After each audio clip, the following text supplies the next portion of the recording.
Teduh dapat melihat cinta kasih-Mu. Dapat melihat hati Tuhan dan menangkapnya. Sampaikan firman-Mu Tuhan, ajarkan. Sembunyikan hamba di balik salib-Mu selalu. Demi nama Yesus. Amin. Firman Tuhan itu ada yang namanya logos, artinya firman tertulis, yaitu Alkitab di tangan. Ada cetakannya, tertulis di sana, tidak lari kemana-mana. Kejadian sampai Wahyu selalu lengkap di situ. Lalu ada firman yang berupa rema, sesuatu yang melompat. Dari tulisan yang kita baca, ada yang melompat ke kita. Bahkan rema itu juga bisa mendengarkan suara Allah dengan cara yang berbeda-beda, tapi selalu sesuai dengan firman Allah. Nah, itu yang saya alami hari-hari ini. Menjelang songsongan tahun depan, kita ini akan memasuki tahun yang kata dunia suram. Saya banyak berdoa syafaat untuk jemaat. Untuk keluarga Saat Teduh, untuk Gereja Mawar Sharon, saya doakan agar jemaat sekalian diberkati, disertai, dilindungi, diluputkan, dituntun sama Tuhan dalam profesi, dalam pekerjaan, setiap bidang usaha yang digeluti, setiap job-job yang dilakukan di dunia kerja, di marketplace, saya doakan supaya ada urapan. Dan ketika saya berdoa itu, suatu hari saya bangun tidur pagi-pagi, saya langsung otak saya ingat Kejadian pasal pertama, yaitu jadilah terang. Ketika Tuhan ciptakan alam semesta, lalu terang itu jadi. Tapi kali ini di hati saya, meskipun otak saya, pikiran saya tahu itu jadilah terang, di hati saya itu ada yang berkata, jadilah sukses. Be successful. Saya tahu itu rema dari Tuhan yang saya tangkap untuk keluarga Saat Teduh, dan saya ingin bernubuat dengan iman untuk hidupmu. Jadilah berhasil. Karena itu saya kasih judul khotbah saya hari ini juga sama, jadilah sukses. Ini adalah nubuatan yang saya terima untuk kita semuanya. Jangan alergi dengan kata sukses. Memang itu seringkali di-abuse atau disalahgunakan. Tapi sukses itu baik, asal itu datang dari Tuhan. Jangan kita trauma, jangan langsung juga pikiran kita negatif bahwa itu pasti adalah Injil kemakmuran. Bukan sih, saya juga tidak suka dengan Injil kemakmuran karena Injil itu lengkap. Injil itu harus seimbang. Setiap firman harus diberitakan, tidak boleh tebang pilih. Tidak boleh pilih kasih. Tentang penderitaan juga harus disampaikan. Tentang berkat juga harus disampaikan. Dan hari ini giliran di Saat Teduh bersama, saya mau sampaikan hati seorang bapa kepada putranya.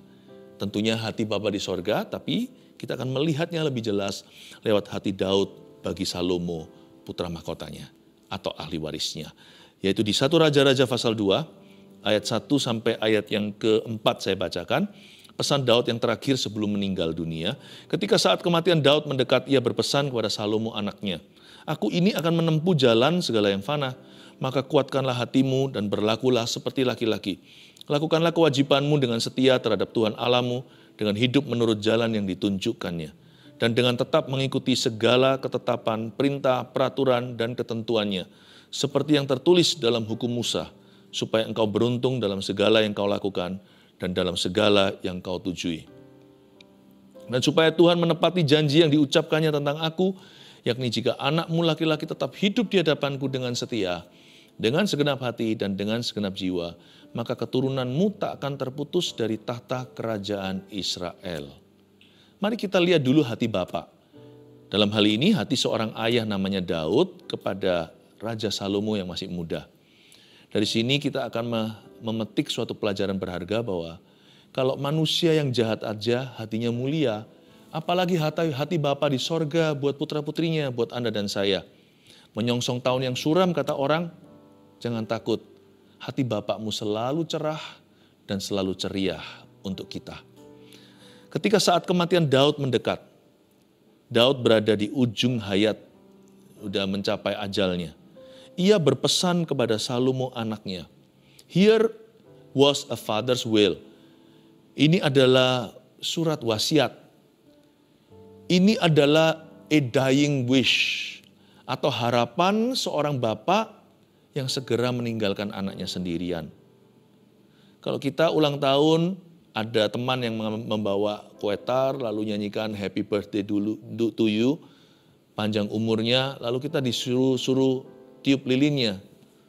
Bahkan di Indonesia ada lagunya, tiup lilinnya. Sebelum tiup kita disuruh doa dulu, make a wish katanya, suruh menyampaikan keinginannya kepada Tuhan.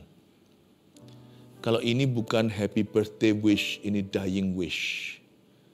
Ini harapan seorang ayah sebelum meninggal dunia. Dia punya nafas terakhir itu dikumpulkan. Lalu dia ngomong bicara begini sama putranya. Kamu harus berhasil. Be successful. Bayangkan, manusia berdosa aja bisa begitu. Bapa di sorga itu hidup kekal selama-lamanya. Dia hidup selama-lamanya.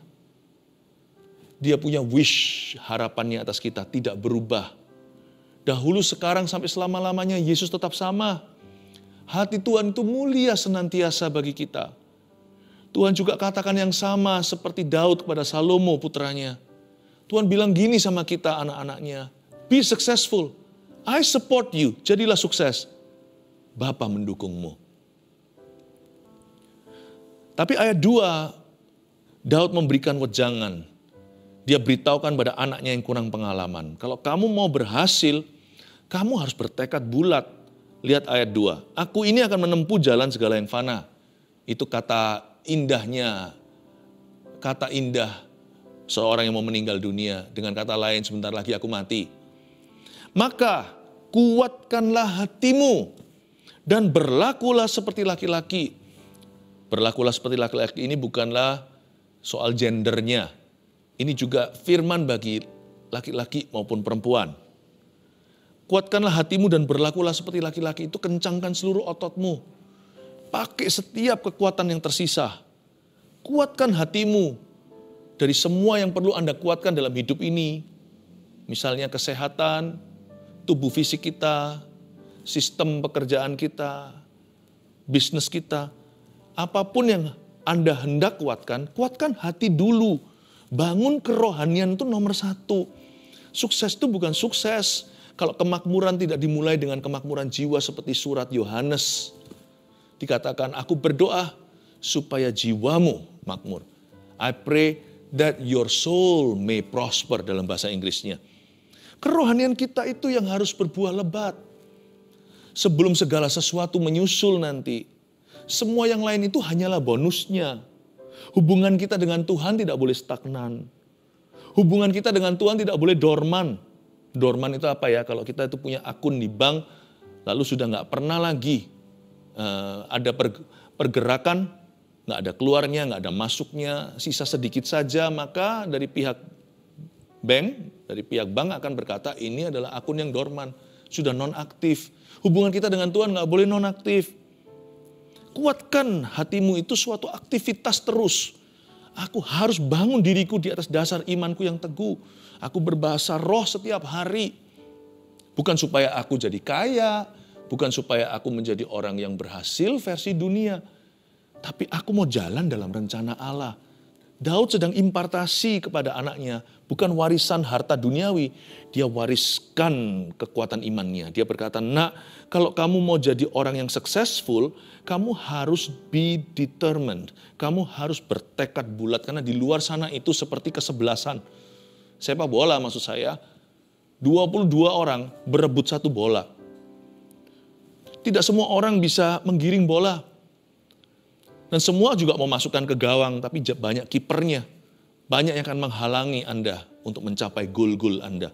Kalau Anda jadi orang yang pelin-pelan, kalau kita jadi orang yang lembek, apa namanya hari-hari ini, generasi stroberi, dipencet sudah langsung berair, langsung sudah berdarah-darah, sudah langsung menyerah, lemparkan handuk putih berkata, udah deh, aku malas mencoba, gagal terus. Kalau kita mau jadi orang berhasil, kita harus bandel, kita harus lawan arus sambil pegang Yesus. Jangan lawan arus dengan kekuatan sendiri, nanti gigit jari. Pegang Yesus, lalu lawan arus. Lawan arus dan tetap pegang Yesus. Dia berkata, kuatkanlah hatimu. Apapun kalau mau besar, harus di tangan orang yang bermental besi. Harus di tangan orang dan dijalankan, dipimpin oleh seorang yang bersemangat baja. Kamu harus berlaku seperti laki-laki. Kalau otot baja, urat baja itu di Indonesia, ya dongengnya ceritanya Gatot Kaca gitu ya. Kalau ini Raja Daud berkata, kamu harus menjadi pahlawan yang gagah perkasa. Berlakulah seperti laki-laki. Be a Superman, but not in your own strength. Jadi seorang Superman, tapi bukan dengan kekuatanmu sendiri. Tapi dapatkan kekuatan dari Super God. Dapatkan kekuatan dari Allah yang Maha Kuasa, the Almighty. Maka kuatkanlah hatimu, be determined. Bangun dulu kerohanian. Kencangkan otot-otot rohanimu. Ya, kembangkan imanmu. Baca firman itu jangan dikit-dikit, jangan tanggung-tanggung, jangan asal-asal. Baca sungguh-sungguh, renungkan siang dan malam. Supaya perjalananmu berhasil. Supaya kemanapun kau pergi, kau beruntung, kata Tuhan pada Yosua pasal pertama. Saya berdoa. Minggu-minggu ini saya berdoa. Dan khususnya minggu ini saya mau banyak bicara sama jemaat. Soal profesi mereka, pekerjaan, soal keuangan, terutama soal iman. Ayo, saya dorong Anda agar Anda mulai membangun iman dengan serius. Lalu ayat yang ketiga berkata, lakukanlah kewajibanmu dengan setia terhadap Tuhan Allahmu, dengan hidup menurut jalan yang ditunjukkannya. Berhenti di sana di ayat 3a. Itu tadi diulang lagi. Daud berkata gini sama anaknya, kalau kamu mau jadi seorang yang berhasil ya nak, kamu harus pertama-tama jadi orang yang berhasil dalam mengikut Tuhan. Namanya sukses yang nomor satu terutama itu adalah sukses mengikut Yesus. You must be successful in following the Lord. Seperti lagu apa itu Sister Act, I will follow you wherever he may go.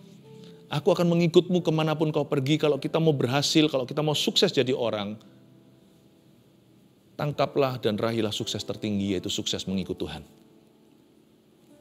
Dan itu nggak bisa kita lakukan kalau kita nggak sengaja menaruh Tuhan di depan dan di tengah-tengah hidup kita dan di atas segalanya.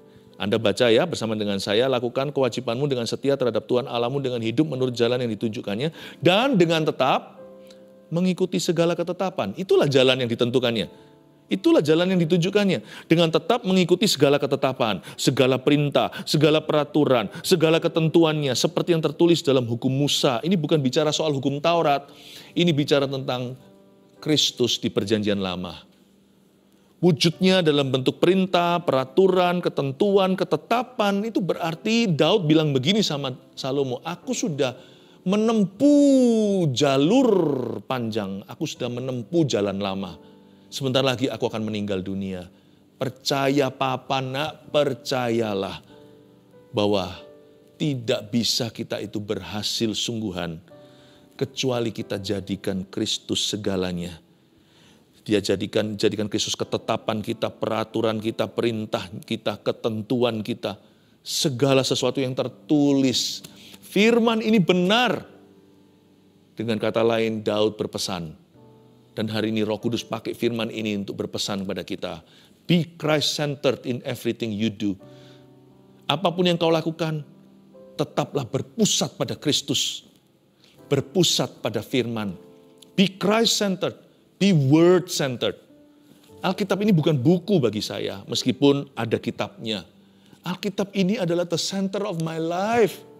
Alkitab ini adalah pusat kehidupan saya. Semua apapun pembicaraan saya, pernikahan saya, ya, parenting saya, cara membesarkan anak, metode saya, cara hidup, gaya hidup saya, metode pelayanan, segala sesuatu itu patronnya adalah firman. Ini menjadi sentralisasi. Segala sesuatu yang saya lakukan, katakan, yang saya miliki, semuanya itu dari sini. Be Christ-centered, ikuti segala ketetapan, segala perintah, peraturan, ketentuan, seperti yang tertulis dalam hukum Musa. Jadikan firman itu pusat kehidupanmu, jadikan Kristus pusat kehidupan. Supaya, coba lihat itu tadi. Supaya apa? Kita mengikuti segala ketetapan, perintah, peraturan, ketentuan. Supaya engkau beruntung dalam segala yang kau lakukan dan dalam segala yang kau tuju. Dalam bahasa Inggrisnya kira-kira begini. So you will be successful and unstoppable. Daud ngomong begini sama putranya, sama anak kesayangannya. Nak, Kamu lakukan semua itu ya supaya kamu beruntung dalam segala yang kamu lakukan dan segala yang kamu tuju. Supaya kamu berhasil dalam tujuan-tujuanmu. Supaya kamu sukses.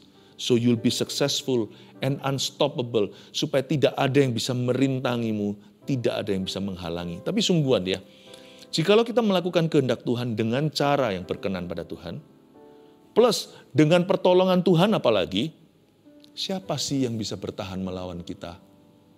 Coba renungkan. Kalau Allah di pihak kita, kan kehendak ya kehendaknya, aku melakukan kehendaknya. Aku melakukan kehendak Allah. Cari dahulu kerajaannya serta kebenarannya. Kalau hari ini hidupku benar di hadapannya, siapa lawanku? Apalagi kalau saya melakukan kehendak Tuhan itu dengan cara yang berkenan. Metodenya pun ku perhatikan, tidak menghalalkan semua cara. Tujuan tidak menghalalkan cara. Tapi saya dengar-dengaran dengan Tuhan. Tuhan pimpin dan tuntun setiap langkah. Coba bayangkan, Tuhan kalau tolong kita, bantu kita, Tuhan berpihak pada kita. Siapa bisa rintangi kita? Coba ayo. Bukan hanya sukses, kita jadi orang yang tidak bisa dihentikan. Unstoppable. Daud tahu itu karena Daud adalah orang perang. Dan dia selalu menang. Selalu menang. Daud gak pernah kalah. Selama hatinya berpaut pada Allahnya, dia gak pernah kalah sekalipun. Tapi Daud tahu semua itu bukan karena mighty atau kuasa militernya atau strateginya. Itu bukan gagah perkasa. Dia tahu itu karena Allah beserta. Makanya itu dia beritahu sama anak muda yang kurang pengalaman ini. Yang nantinya akan menjadi raja yang paling sukses. Ya, raja yang paling berhasil, bahkan raja terkaya sepanjang sejarah. Dia berkata, supaya kamu beruntung dalam segala yang kamu lakukan dan dalam segala yang kau tuju. So you will be unstoppable. Supaya tidak ada satupun musuhmu bisa merintangi, menghalangimu. No one. Tidak ada seorang pun bisa berkata kepadamu, kamu tidak bisa lakukan itu. Kalau Allah beserta dan kalau itu kehendaknya, kamu bisa melakukan segala perkara di dalam Dia yang memberimu kekuatan. Saya bisa bayangkan Salomo di ranjang kematian Daud. Di sisi ranjangnya, dia memperhatikan dengan seksama. Ini nggak bisa didapatkan di bangku kuliah. Ini keluar dari seorang yang diurapi, seorang nabi, raja, imam yang diurapi, papanya sendiri yang sudah mengalami suka duka dengan Tuhannya. Dan supaya Tuhan menepati janji yang diucapkannya tentang aku, ayat 4.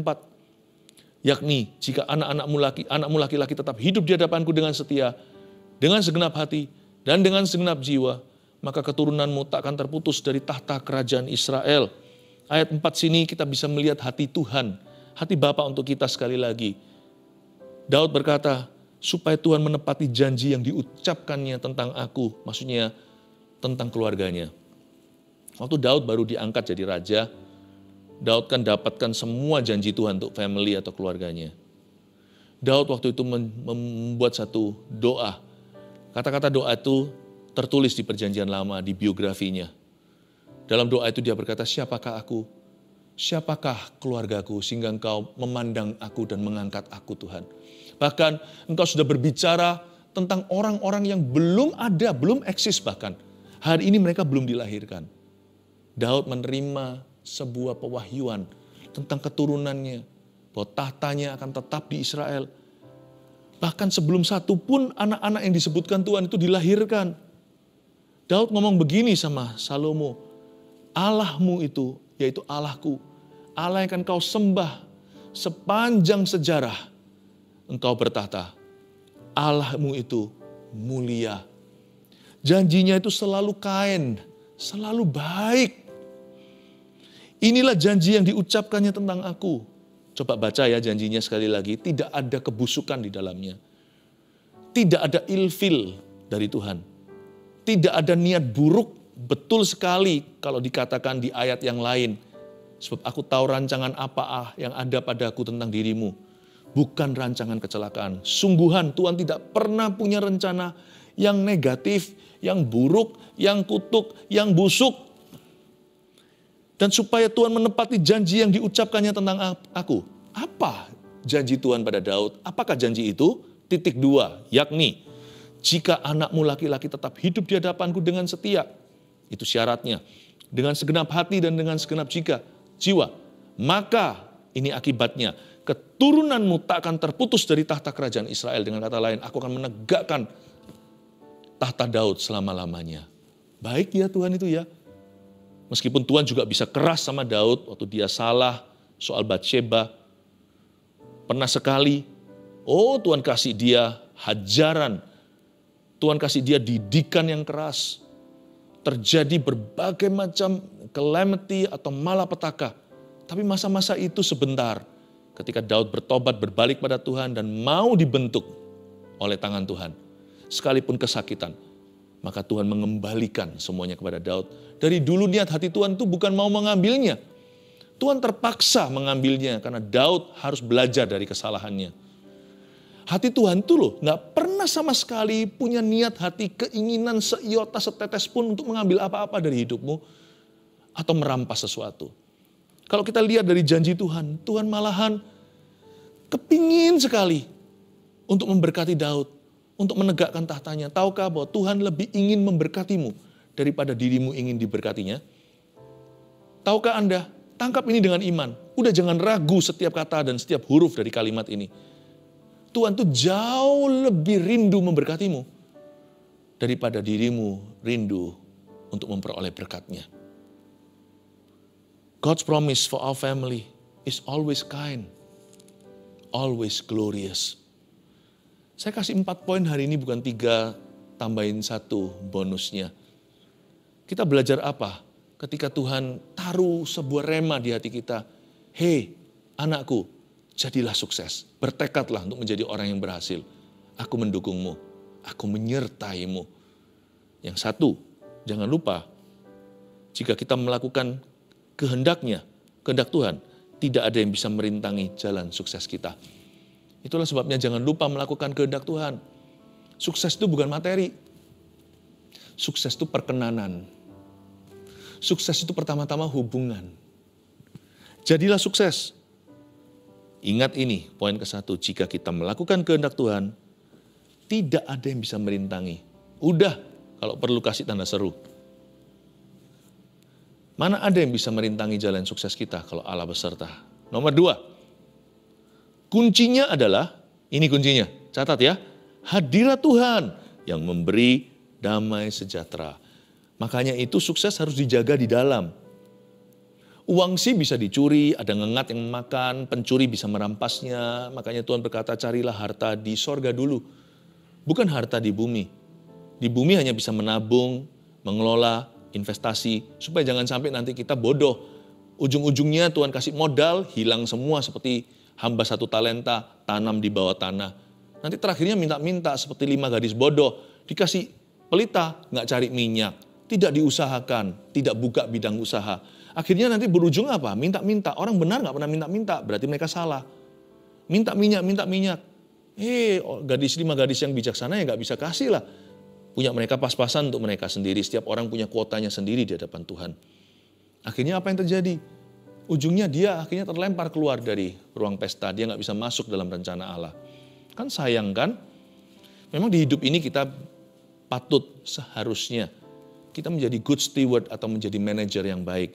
Kita mengelola kasih karunia, kita menabung, menginvestasikan, supaya nanti kita bisa terus jadi berkat bagi orang lain. Tapi ingat ya, sekalipun demikian, sekalipun di luar kita harus kelola, terlebih lagi di dalam. Di dalam ini lo harus dijaga-jaga hati dengan segala waspada. Itu apa yang dijaga? Hati kita, jantung kita? Bukan. Itu menjaga hadirat Allah di dalam hati kita. Jangan dukakan Roh Kudus. Kalau kita melakukan sesuatu yang salah, cepat bangkit, jangan lama-lama. Jangan biarkan akhirnya tempat Roh Kudus kadaluarsa karena Anda kosongin terus di sana. Kuncinya adalah hadirat Allah, hadirat Tuhan yang memberi damai sejahtera. Buat apa sih kita itu berhasil secara materi kalau kita itu dalamnya seperti neraka? Damai sejahtera itu nggak bisa dibeli sama duit, nggak bisa dibeli sama uang, emas, perak, permata.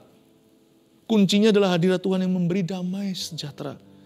Jaga damaimu itu harta karun yang sesungguhnya. 3, Tuhan ingin kita menikmati karir yang berbuah dan rumah tangga yang diberkati. Tulis aja. Ini rema yang saya dapatkan untuk Anda. Meskipun ya kita nggak bisa pakai ini untuk klaim atau bukan untuk menuntut Tuhan kalau sesuatu buruk terjadi. Tapi jangan ragukanlah hati Bapa. Do not doubt the Father's heart. Jangan ragu, hatinya Bapa itu selalu mulia. Kalau kita nggak percaya kalimat ini, coba kita balik. Kedengarannya salah sekali. Tuhan ingin karir kita gagal. Masa iya? Tuhan ingin rumah tangga kita hancur. Masa betul? Bagi orang yang selalu ragu, nggak berani untuk ketok palu, nggak berani untuk paku bumikan kalimat ini karena takut nanti prosperity, kemakmuran. Enggak kok. Saya hari ini siap hidup untuk Tuhan, siap mati untuk Tuhan. Kalau Tuhan nggak jawab lagi doa saya, satu pun tak terjawab lagi mulai hari ini, saya tetap cinta Tuhan. Emangnya saya bisa kemana? Emangnya punya opsi lain? Dia yang pegang firman kehidupan. Bukankah kita sudah ditebus dengan darah? Kita ini milik Yesus. Mau pergi kemana, mau lari kemana, majikan kita hanya satu. Kita sudah dibeli. Dan kita ini nggak layak terima apa-apa. Nggak masuk neraka aja sudah super terima kasih.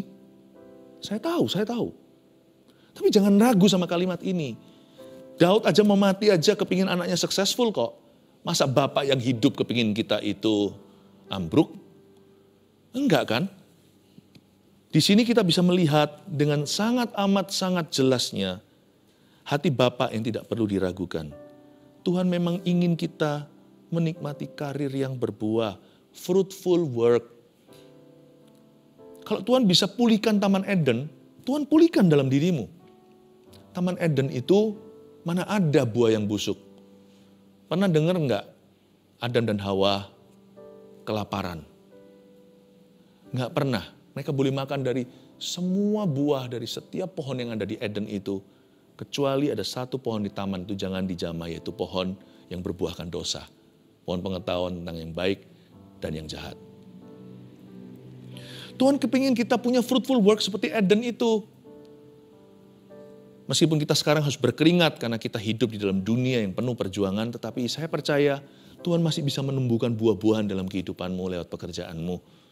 Bukan hanya itu saja, rumah tangganya pun Tuhan ingin kita memiliki atau mengalami a blessed home atau rumah keluarga yang diberkati.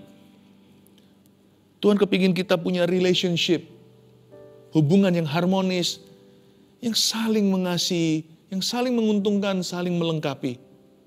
Tuhan kepingin rumah tangga kita itu bahagia.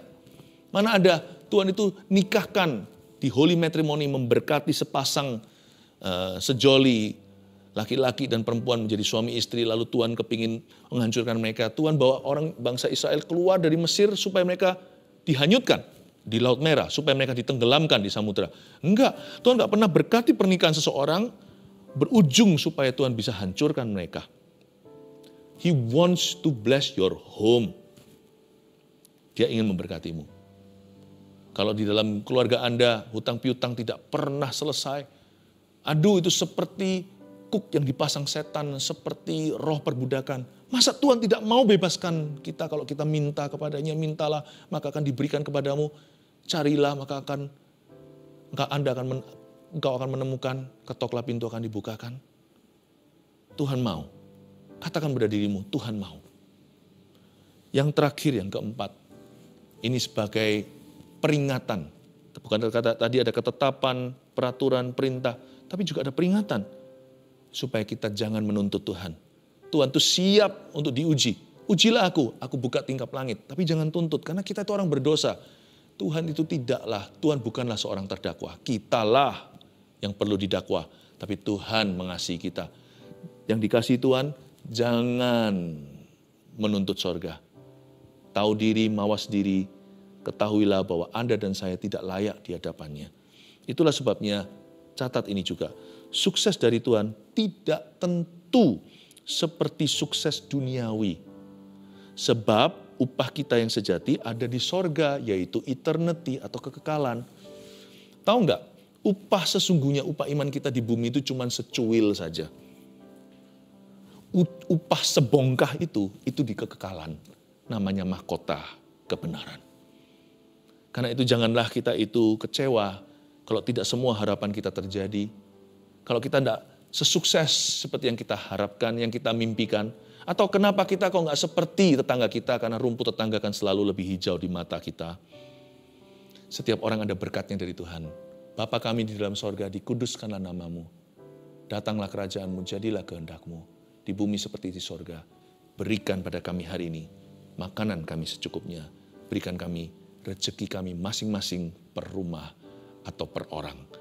Kami belajar untuk memuaskan diri. Kami belajar bersyukur untuk apa yang sudah kami miliki.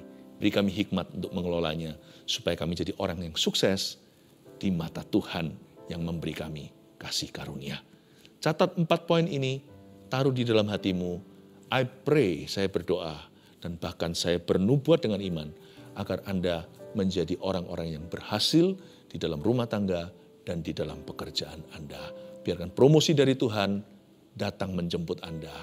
Tuhan akan memberkatimu. God shall increase you. Haleluya. Amin. Kiranya